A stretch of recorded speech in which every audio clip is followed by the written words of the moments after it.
Today, we're going to unpack a crisis of absolutely staggering proportions. It's one that, according to the source material we're looking at, is unfolding in almost total silence. This is an explainer on what's being called Sudan's man-made apocalypse. Okay, this first number is almost impossible to wrap your head around. Over 11.5 million people. That's how many have been internally displaced inside Sudan.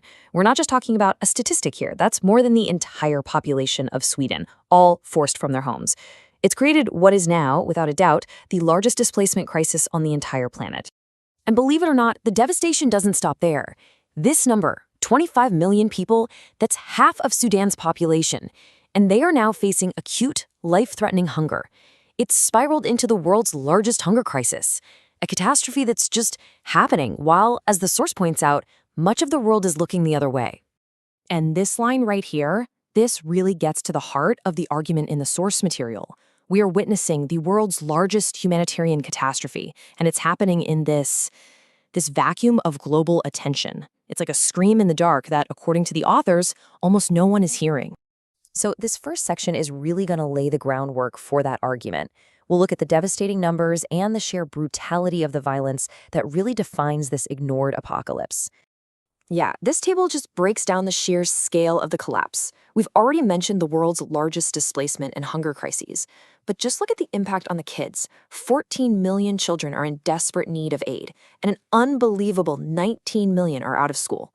The source is crystal clear on this. An entire generation is literally being lost right now.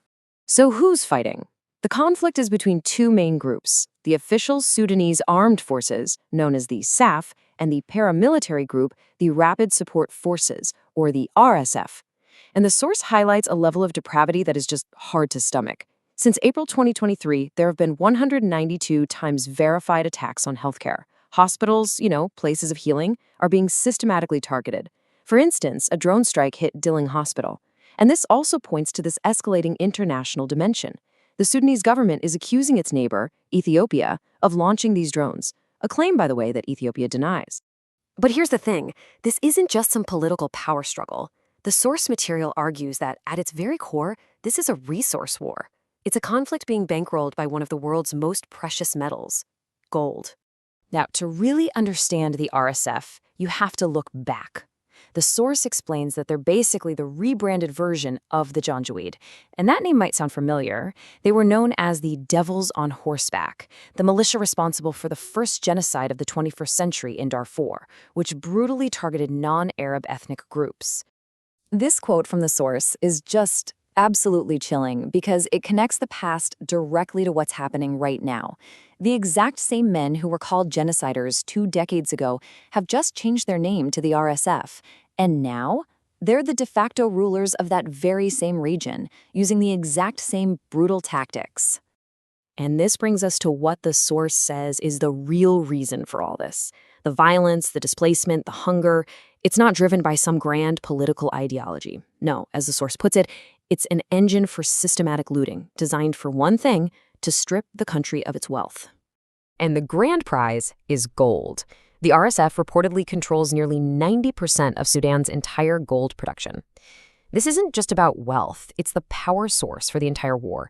This control gives them the money to buy weapons, to pay fighters, and to keep this war going pretty much indefinitely. The source calls it a looting machine, and it works in 3 simple, devastating steps. First, the RSF mines and straight up seizes gold all across Sudan. Second, that gold gets smuggled out of the country, mostly to the UAE and Russia. And third, the profits from that smuggled gold are laundered and used to buy more weapons, fueling the very same conflict that lets them control the gold in the first place. It's a perfect, vicious cycle.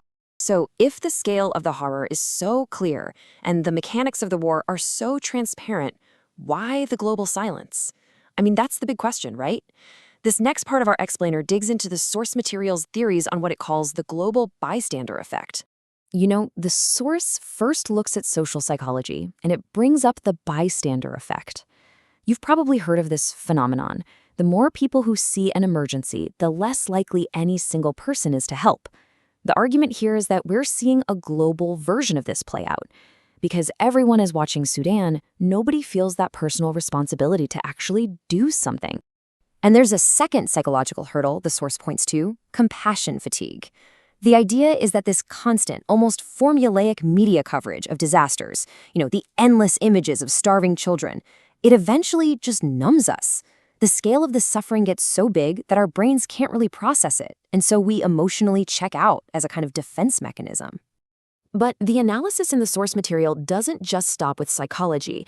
It poses this question to pivot to a much more politically charged explanation for why the world seems so indifferent. Now, the source material puts forward a particularly provocative argument to explain what it calls selective outrage. I'm going to read this quote directly because it's a key perspective that's highlighted in the text. The same weaponry, the same diplomatic cover, and the same global indifference that shields Israel is currently fueling the RSF's destruction of Sudan. Now, the source presents this viewpoint from activists to argue that global powers apply their principles of human rights unevenly, really depending more on geopolitical interests than on universal values. And all of this brings us to our final and maybe the most devastating part of this explainer. Because beyond the geopolitics, the gold, and the global apathy, the source material really zeroes in on the ultimate victims, the children of Sudan, an entire generation being betrayed. The numbers here, they're just heartbreaking. 14 million children need humanitarian aid. 4 million are suffering from acute hunger. And 2 million have missed critical, life-saving vaccinations because the health system has completely fallen apart. The source makes it plain. These are the long-term consequences of this war and of the world's silence. And the breakdown of society just goes deeper and deeper. Over 7 million children don't have access to safe drinking water. Nearly 16 million people are at risk of severe mental health trauma like PTSD, and an estimated 6.7 million are at risk of gender-based violence, which has been used as a systematic weapon of war. It's a total societal collapse.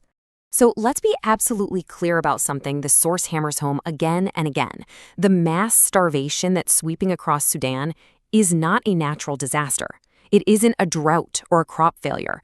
This is a man-made famine. The food exists, but aid convoys are being blocked, warehouses are looted, and hunger is being deliberately used as a tactic of war. The source shares this quote from famine expert Alex DeWall, and it's really profound. He argues that we have to completely reframe how we think about this. Starvation isn't just something that happens to people. It is a crime being committed against them. Recognizing it as a wrong inflicted is the essential first step toward demanding accountability and restoring dignity to the victims. And so we end this explainer where the source material itself concludes, with a direct and frankly a haunting question. It moves beyond all the data and geopolitics and asks us to consider our own position in all of this. It's a question that doesn't really offer an easy answer, and it leaves us to reflect on the moral implications of being a bystander to a man-made apocalypse.